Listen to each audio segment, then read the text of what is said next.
欢迎收看《寰宇全世界》，带您走进全世界。全球各地的观众朋友，大家好，大家平安，我是何荣。两岸大事国际焦点深度剖析，打开视野。透过 YouTube 收看朋友，请您帮我们按赞、订阅、加分享，动动手，开启小铃铛。也欢迎您告诉我们在哪个城市打卡收看。当然，欢迎大家多多的留言，表达您的看法，跟我们互动一下。好，来欢迎今天的3位来宾。首先是前大使、资深外交官纪文基大使。何荣好，各位朋友，大家好。另外，淡江大学战略研究所助理教授马仲伟老师。主持人好，观众朋友大家好。还有军情与航空网站主编施孝伟孝兄。主持人好，各位观众大家好。好，今天首先跟3位老师一起来看的是世界大事，在我们录影的这个当下前一刻，发生了伊朗被攻击的事件。那么在这段时间，其实大家都在问一个问题，就是美国到底会不会出兵攻打伊朗？就没想到呢，在今天下午呢，最新的外电消息啊，在中东地区传出的最新外电消息是，根据有多家的外媒报道，伊朗的首都德黑兰传出了爆炸声响，而且是接连发生了爆炸。那么有多处呢，都冒出浓浓的这个黑烟出来。以色列的防长啊，也进一步的证实，他们对伊朗发动了预防式的打击。以色列全境也因为他们攻击伊朗呢，现在在以色列全境也拉起警报。那么以色列当局呢也警告全国的民众，尽量待在安全区域附近，随时警戒来自伊朗的报复行动。我想先请教大使，因为先前讨论了很久啊，就是美国到底什么时候会出兵，而且呢什么时候要打伊朗，跟到底会不会打伊朗，其实一直是这几天大家在讨论的焦点。但我要先问的第一个问题，现在伊朗被打了，但结果却是以色列先出手，这个顺序上是以色列，为什么会是这样？其实以色列的这个第12频道他们的说法是，他说这一次的以色列的军事行动应该被视为是以色列与美国的联合军事行动。OK， 那当然就是说，前2天已经有美方的媒体在透露，美国现在这次打伊朗的这个军事计划是由以色列先发动攻击，然后造成伊朗对以色列的反击或者报复性的攻击，然后美国以这个伊朗攻击以色列这个理由再加入来打击这个伊朗啊，所以现在这个情况会不会照这个情况，美国再继续接手？那就带我们来后续的观察了哈。大使觉得先是以色列发动了第一击，然后您刚刚提到说，以色列如果被攻击的话，那么接下来就看到是美军会有动作了哈。这个应该是美以双方之前都已经先沙盘推演过的。对，我看有一些报道说，以色列抓到机会率先动手啊，而且他强调是预防式的攻击，预防式的攻击，先发制人，好像就是说以色列有点趁美国跟这个伊朗之间关系很差的时候出手。那其实这个跟过去的例子不太符合，因为去年6月的时候也是以色列跟美国联手，那么一起攻击伊朗的核设施。而且这样子的，美国正在伊朗刚刚结束一轮这个有关这个伊朗跟美国关系的一个谈判吗？谈判之后以色列如果说是没有得到这个美国这个同意，或者不是在美国跟以色列合作之下就对伊朗发动攻击其实会被解释成对美国是落井下石。没错。所以从这个角度来看的话，这应该就是以色列跟美国的一个联手行动的第一步。那后续会怎么样发展？很可能照美国媒体的这个预测，就是说等以色列以伊朗做了回击以后美国再进场。不过第一轮的回击第一轮的以色列的攻击伊朗的外交部在刚刚也就是12点15分的时候他们说已经发动了2轮的攻击。第一轮的攻击是12点15，那时候是由以色列的国防部部长自己出来宣布，已经对这个以色列对伊朗进行了这个先发制人的攻击。那接下来过了10分钟，以色列外交部又出来说已经进了2轮。那照一些地面的一些报道，现在被打击的地方主要是德黑兰市的市中心。那么有几种不同的说法，一种说法就是这一个攻击主要是在攻击哈梅内伊的办公室，以及重要的伊朗的政府机构，是，所以被认为这是一个斩首式的攻击。那也有另外一种说法，就是说看到的被攻击的是这个地面的防空基地啊，防空这个系统啊，也就是在德黑兰的防空系统被攻击。另外还有就是说这个伊朗的重要军事基地。对，所以到底如何我们还要再一点时间才晓得。是。那不过这个攻击已经开打了，我觉得就变成开弓没有回头箭。这个出手以后啊，现在就看伊朗怎么回应。那伊朗的回应的强弱或者方式的话，那我们现在就很可能就会变成伊朗下一波或者是以色列的单独的，或者说美国以色列联手的攻击。对，那这就可能性就很高了。所以现在接下来要看的就是，因为目前所知道的讯息有限我们只能针对有限的讯息来做相关的研判不过就从目前已经发动了2轮的这个攻击来看，是先由以色列出击，然后呢，在军事上面的话，孝伟兄你看那接下来以色列不被报复是不可能的，因为伊朗一定会报复。我们想当然尔应该是知道是这样。那如果一旦被报复之后呢，大使刚刚也研判，美国就会出手了。那所以接下来在打击上面，你觉得美军的动作会是如何？其实美国会不会那么快动手？我觉得还真的还有待观察，倒不是故意跟大使这个意见相左右。因为其实我们从美国集中在这个战区目前的兵力来看，其实他要对伊朗发动大规模的全面攻击是远远不足的。为什么？因为你看以这个航空母舰的数量来说，它现在是只有1艘就位，就是那个林肯号到那个北阿拉伯海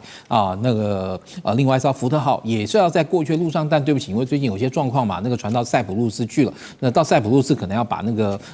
出问题的那个系统要修好之后才能再去。是，当然，即便塞浦路斯它也不是会过苏伊士运河到那个波斯湾，而是它会在地中海的东岸，然后借由它的战机对以色列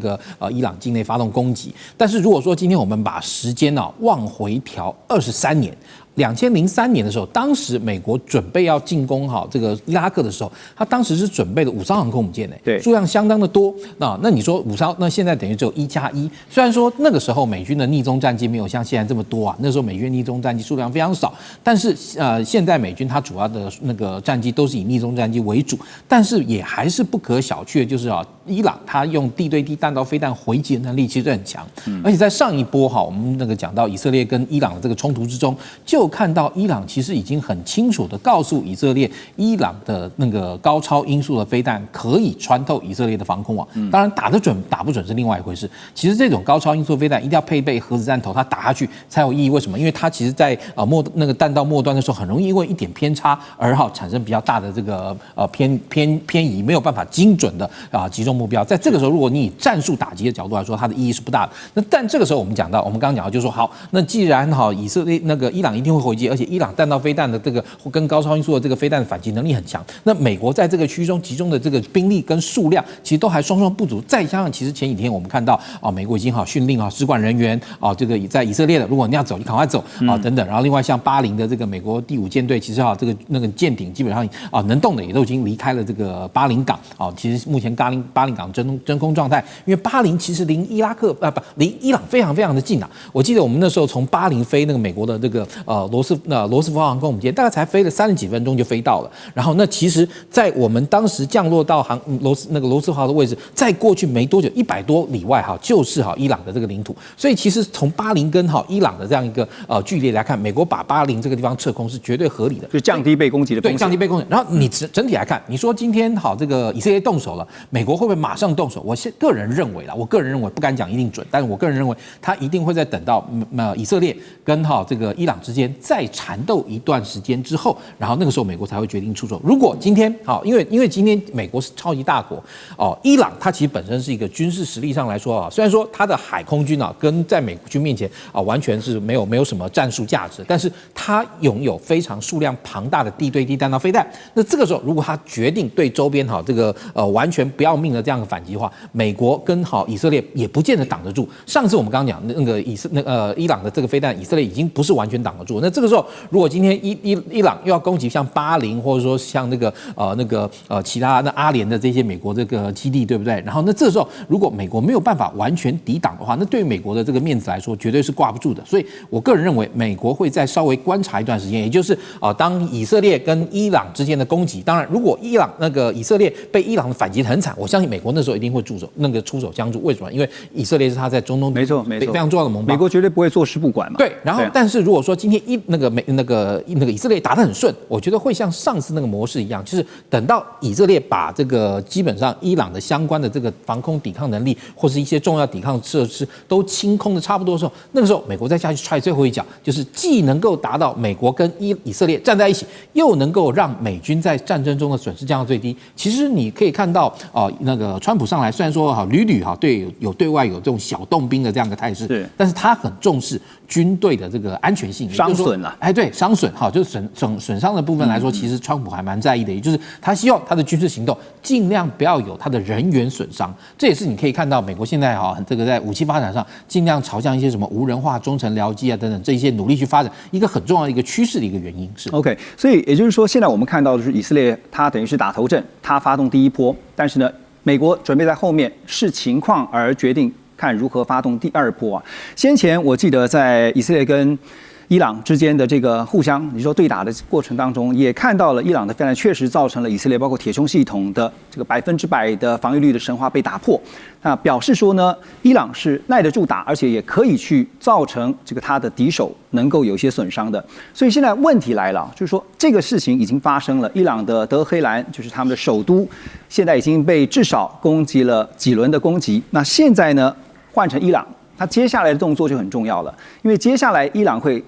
报复，但是他会用什么方式来报复？他们的思维，马老师怎么看？我觉得现在这个局，就是说从伊朗的角度来看啊，打他的是以色列，所以他还击的对象应该先针对以色列，还是针对以色列。他这个时候没有必要对美国用兵嘛。而且我认为 Donald Trump 在这一波里面，他主要的目的还是在跟德黑兰谈判。怎么说呢？在委内瑞拉的时候，美军说动就动，然后就是完全不张旗鼓的动。但是这一次伊朗的问题，美军的动作太大了，大到就是他预先就告知我有12艘这个驱逐舰开往这个阿拉伯海，我有林肯号开往这边。然后我觉得这个动作太大，所以看起来川普想要虚张声势，但在这一波的以色列攻击伊朗，这个美军知不知道？我认为是知情的。刚才少伟哥提到，就是福特号其实他在地中海，在塞浦路斯正在修，但是今天外媒的报道是这艘船已经开到了这个地中海靠近以色列的这个外海的部分，也就是说一艘航母刚好就定位，另外一艘林肯号就在阿拉伯海这边然后这个巴林基地的这些美军基本上先撤离那边做避险的动作。那这个动作跟去年6月，就是如果大家还记得12日战争，就是以色列跟伊朗要开打之前，美军的动作是一样。有没有这么巧的事情？美军部署完成，以色列就动手。所以这中间已经看得出有些端倪了。我觉得美方应该完全是知情的也允许了以色列做这个动作。但是现在对伊朗来讲，他的这个主要攻击他的这个国家是以色列嘛，他不可能。虽然他知道美军在后面按住这至少有助长声势或在那边按兵不动，对，但是他这个时候没有办法开第一枪，因为发动攻击的是以色列，是，而且我认为美军如果开第一枪以后，会有比较大的问题。第一个是美国被 involve 进来，第二个，其实以伊朗它的这个空军跟海军能力并不强，但是它的导弹能力很强。然后它的这个地对海的这个飞弹，包含努尔还有这个 Gudil 这些飞弹，其实在要打这个航空母舰绰绰有余所以我觉得美军的航母在这边能够发生的威慑效果，其实相对来讲并不是这么高。虽然伊朗没有办法跟他用海空军直接正面迎战但是当美军假设出手的话，他就有正当理由可以去攻击美军的这些目标。那我觉得这个对美军来讲是一个蛮头痛的事情。对，最重要的事情还是在伊朗的这一波，美军透过什么方式暗地里援助，然后达到了某些战略目标以后，然后 Donald Trump 来接手后续的谈判工作。因为过去的1个月里面，看起来双方谈判这个并不顺畅了。并不顺畅，并不代表说就要立刻开打，对不对？对，就是并不顺畅。其实美国的目标很简单，你不要再做浓缩铀，然后你的导弹技术不要做 ICBM， 然后这个你的这个跟邻国的关系，像是叙利亚，像是这其他国家，你不要去煽动他的恐怖主义。我想这些目标很清楚。可是对伊朗来讲，我没有核武，还有什么东西可以保命嘛？这个就是简单的逻辑。所以我相信他们在谈判过程里面的确不太顺利，但是还是有谈判空间。当剑拔弩张已经这个箭已经射出去的时候，其实后续我相信这个德黑兰态度可能会有一些转变。中美互动牵动全球，美中竞争，地缘争霸，外交、军事、科技、经济，多元观点，权威分析，一同掌握2026全球新秩序、新赛局。每周6日，寰宇全世界带您走进全世界。美伊双方的谈判我们看到了在日内瓦举行的这个谈判，那伊朗也保留了，也释出了一个善意，就是呢，等于算是2015年核协议以来的最大的让步，就是同意不再囤积浓缩铀当然这已经是伊朗可以释出的筹码了，不过还是你不可能完全放弃那如果放弃的话，你就等于手上就像刚刚马老师讲的，你没有任何的筹码了。好，现在回到刚刚大使所研判，接下来以色列一旦被攻击，如果到什么样的一个程度，美军会介入美方的思维会是如何我想继续请教孝伟兄就是说在打法上，因为向来美国就是速战速决那你也可以看到先前他们对伊朗也是拍动这个轰炸机，直接针对重点的核设施呢就直接进行打击了。但是接下来配合以色列，即便说美军的这个军力是大概无人能敌，可是呢，中东的这个美国的盟友也已经表态了，他们没有办法开放这个美军基地，因为他们很怕被波及所以也就是说，美国必须可能要长距离的去发动它的攻击这个部分他们打法，你觉得怎么看？当然，就是说我刚刚讲，就是说美国这次跟之前打第2次波湾战争等等很不一样的是，首先它现在当然首先能够集中到的航空母舰数量是1+1嘛。那当然我们刚刚讲到福特号它是在东地中海，东地中海它能够做这种所谓的越境飞行的这种任务的话，我个人觉得那个福特号在那个边的那个位置上，基本上是协助那个美国协助以色列进行防空作战任务。也就是说在这个同时呢，不要有任何一个国家或地区会在这个时候除了伊朗之外会对那个以色列浑水摸鱼。因为其实虽然说我们看到他现在跟北边的叙利亚关系有相当的改善，但是不可否认叙利亚境内还是有一些这个那个伊斯兰的这个激进组织那个蠢蠢欲动。那至于你就是说对于这个以色列在直接作战上协助的话，那以色列它其实从上一次就是去年到今年来说，它展现了它这个越境打击的这个能力它这个越境打击当然也的确让以色列它原本这样一个空军能够从以色列本土经过长距离飞行，因为过去它在我们所熟知的这个战史里面最大的这个距离的这样一个袭击任务那个战术空军袭击任务是袭击了在那个伊拉克境内的这个未完工的核子反应器。但这次它显然它的战机已经能够成功的进到伊朗境内，而且用长距离来回的方式。但这个时候其实恰好也是美军现在所缺乏的，因为美军第一，如果说美军的战机直接跑去从以色列的空军基地然后起飞，然后去炸了这个伊朗，然后再回到以色列空军基地，其实会让事情更加复杂化。对，那甚至于你说在北阿拉伯海的这个航空母舰为什么重要？因为它的战术战机可以从上面起飞进行打击。那另外，其实美国它毕竟还是有全球打击能力的这样一个部分，而且它全球打击能力相当强，它可以从包含南边Diego Garcia等等派遣它的轰炸机进行这种所谓的川流式的轰炸，也就是从这个迪戈贾西亚起飞，然后去炸了伊朗之后，然后飞机可能飞往欧洲的这个空军基地，然后在欧洲的空军基地起飞，然后同样的对伊朗进行攻击。但是整体来讲，这种攻击的这个力度跟时效性跟范围相对来说就不会像以色列那样一个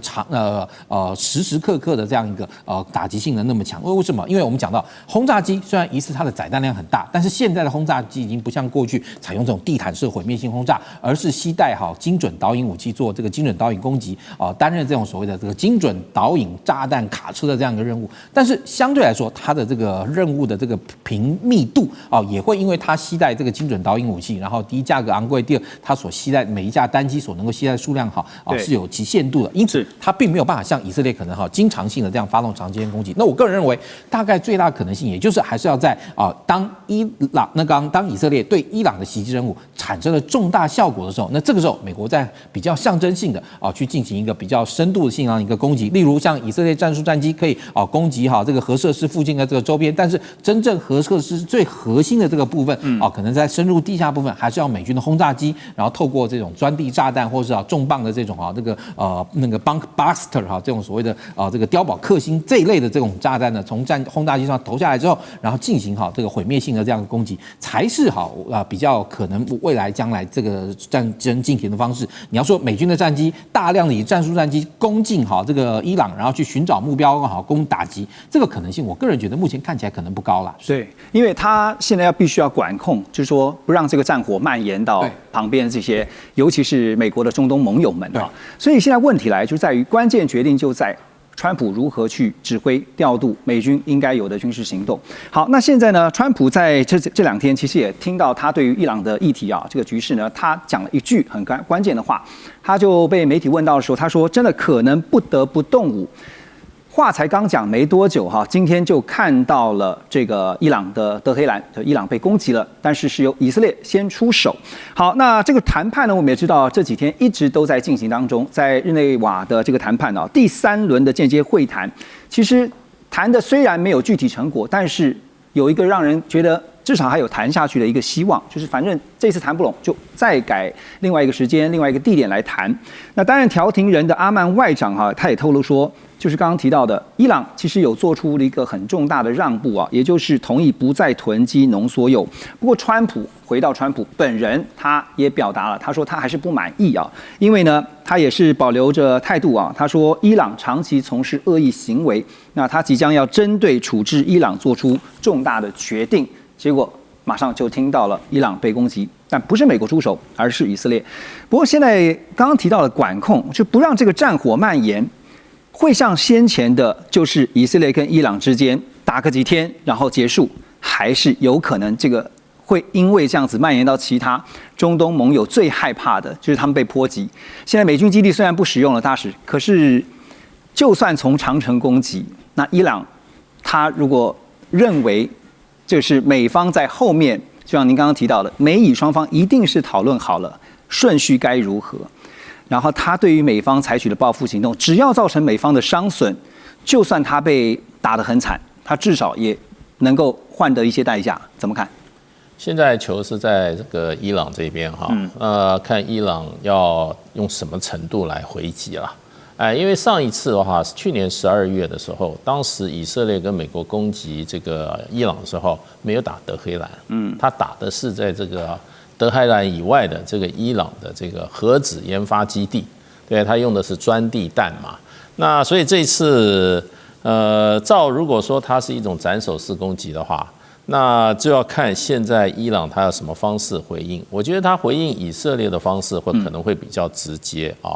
那就是说，他可能不是说打一个在以色列南部一个已经不是很重要的一个空军基地，然后就说我已经打了证明他的这个铁穹是无效的，那造成多少伤亡，大家都怎么秘而不宣，那好像就是说交代过去了，这样子伊朗也就可以往后交代。其实这也是伊朗现在招致到第2次攻击的，他自己当时埋下的伏笔，因为他的回击是很软弱的。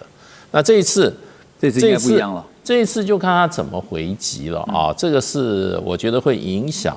这一场冲突，军事冲突它的程度达到什么程度，它的规模会多大的？规模会多大？那目标是什么？然后它的这个使用的炸弹的爆炸力有多大？还有就会变成这场战争会打多久的蛮重要的目前的一个关键。那另外一方面就变成就是说如果美国下一波加入的话，对这个伊朗同样是重要的这个政经设施进行攻击的话，那伊朗怎么对美国还手？因为伊朗现在是1打2，对美国的话，它事实上打不到美国本土，它只有3个目标可以打。对，一个是什么？一个是美国的航母跟航舰。美国现在这个有30-40艘航母跟航舰，在这个一个就是阿曼湾靠近波斯湾，一个是在地中海，正在往这个靠东这个地中海方面移动。那这是一个，另外一个就是这个美国的战机。你以色列这个伊朗它有很好的防空系统，那是不是要针对美国的战机进行攻击？第3个就是邻近的美军基地，比如说像这个在卡达的乌代德、阿曼的这个杜汉，这些都是他攻击的。所以现在看起来这场战争倒是伊朗的回应方式会决定这个未来的战争的这个它的深度跟广度，跟它的时间都在我们的荧幕上面对，包括了你看这次美军大军压境超过16艘的舰艇，2艘航母，那其他相关的舰艇，还有呢就是各式各样的军机包括战机，那还有就是空军基地在约旦这个穆尔法克萨尔，那这个地方的空军基地呢停放了超过有60架的飞机。不过现在看到伊朗方面其实也都在之前就是在谈判的同时，也都在预做一些准备伊朗像在这个礼拜呢，紧急就传出了跟中国大陆购买了鹰击12飞弹的外销版这个射程可以到290公里的 CM302 超音速反舰巡弋飞弹。那这个消息披露之后呢，美联社也报道说，卫星的影像显示，这原本驻扎在巴林第5舰队总部所有的美军海军舰艇呢，都先开到了公海。刚才马老师也特别点到了这一点那我要问的就是说，我们都知道伊朗一定是打不过美国的，可是至少他有准备了对美国可以造成伤损的对应方案。接下来我们要怎么观察？我觉得这一场战争到底会持续多久，或者会不会扩大，我觉得要看他们背后的支持者会不会出手支持那其实跟伊朗关系比较密切，大概就是俄罗斯跟中国。但是目前看起来，因为俄罗斯自己在这个乌俄战场上面应该也蛮焦灼，所以我觉得俄罗斯要在这一波里面挺身而出，这个力道恐怕不是太大那中国方面的话，中国其实根本就不想淌这个浑水嘛。以这个中国大陆现在主要的这个外交立场都是这个合则两利，斗则俱伤最好是你们用和平谈判的方式来解决这个问题。是，所以域外大国要介入伊朗这一次的就是以伊战争的这个力度看起来并不会太大。那周边的国家包含了这个沙烏地阿拉伯联合大公国这些伊拉克，基本上他们在先前就已经表态不太介入了，不管是协助美军方面还是要协助伊朗，其实他们就保持中立的态度。所以如果以这些国家目前的这个局势看起来，他们要介入这一次的战争的力度恐怕不会太大，所以这个战争要打得很久很长，我觉得也许看起来比较不这么容易，因为伊朗它的这个其实它还是有相当的限度。如果它的石油被制裁的话，其实它没有办法有源源不绝的这个经济力量可以支撑它的军事。但是它要报复美国，我认为在短期内，在这个波斯湾里面，美军要进去其实是有点疑虑的，因为现在的不对称作战，就是无人机跟这种导弹。他要去攻击美军的军舰，其实非常容易，所以进到波斯湾里面，它反而变成一个美军的这个海军的坟场。所以我认为美军可能目前它主要的这个战略位置应该还在阿拉伯海这边，而它的打击范围打击得到伊朗。但反过来说，不管中国提供的这个地对海的这个飞弹有没有到 CM302，有没有到货，不重要，因为刚才这个射程就300公里，美军基本上撤出300公里以外，它是安全的。但是美军的作战半径其实大于300，所以他现在站在这个位置，应该是有利于他行使他的战略威慑，然后他可以停在那边。那我觉得伊朗这个会不会持续打上去，我可能会觉得稍微保留一点，还是有谈判的空间。因为现在来看的话，不管你是站在以色列或者是在美国角度，你都希望这一场战争的时间能够越短越好所以夏伟兄，我简单就请教您简单告诉我们一下，您觉得就是说，现在以色列跟伊朗，包括未来有可能美国的加入之后，它的规模跟这个会打多久变数会是什么？我个人认为，其实时间应该还是不会太长，因为对于那个应该，我个人觉得来看哈，还是要看伊朗自己本身对于自己本身的自信心有多高。也就是说，因为他其实现在完全就像如前面2位所说，他现在完全是处于一个被国际孤立的这样的状态。在国际孤立的状态下，他没有太多的资本可以跟美国或者说以色列能够进行长期抗战。他要反击是一定会的，但是反击的几波，其实我们看到这2-3年啊，伊朗跟以色列之间的这样的军事冲突，往往就是以色列攻击了1波，攻击了2波，然后伊朗回击了1-2波之后，好就在大家这个调处之下就结束，甚至你说像去年美国还出来公然这个踹了2脚之后，对不对？好，最后也还是要停火。所以也就是说，未来这个以色列跟伊朗之间，我觉得它不会会是一个能够达到一个永久和平的这个状态。但是呢，你说这次会真的撑到很久，或者说要能够到让那个伊朗的这个神治那个就是那个政权能够垮台，我觉得大概也没那么容易，因为从之前虽然说我们看到那个伊朗境内的确有这个所谓的反政府示威，但他的反政府示威也在政府的这个压制下很快就平息下来，也就是政府的控制力，我个人觉得问题应该是就是说还是相当的这个严密的。所以那你说在伊朗还能够有效的掌握住他的这个政权，然后以及掌握住他的人民之下，那这个时候他对伊朗发动了有限度的反击之后，而且以色列在这时候攻击，其实会促成伊朗境内团结一致嘛，对。那但一旦也就是说在这个情况下，我个人觉得双方某种程度来说可以说是互许其利，也就是说伊朗靠着以色列，然后能够达到内部的维稳。同样的，以色列跟美国也能够透过攻击伊朗，达到一定程度的压力宣泄。那他们之前不管是放话也好呢，压力宣泄，然后双方很快达到一个新的平衡之后，然后等于我的意思就是当以色列攻击伊朗反击，或者是美国在下来踹个2脚大家那个都很 happy 之后呢，那这个阶段的这个冲突就会暂时停止。那当然，你说如果双方之中3方中有任何一方要提高冲突的这样一个门槛跟这个影响的话，那又是另外一回事。但至少目前看起来应该不会有那一段。对，现在就是在观察，就是说接下来包括它的程度，还有包括它的时间，而且另外一个更让人担心就是说经济层面的影响，包括了国际原油的价格会不会出现短期受到非常大的冲击而出现震荡，我们会持续带着大家一起来关心。我们先休息一下，马上回来。中美互动牵动全球，美中竞争，地缘争霸，外交、军事、科技、经济，多元观点，权威分析，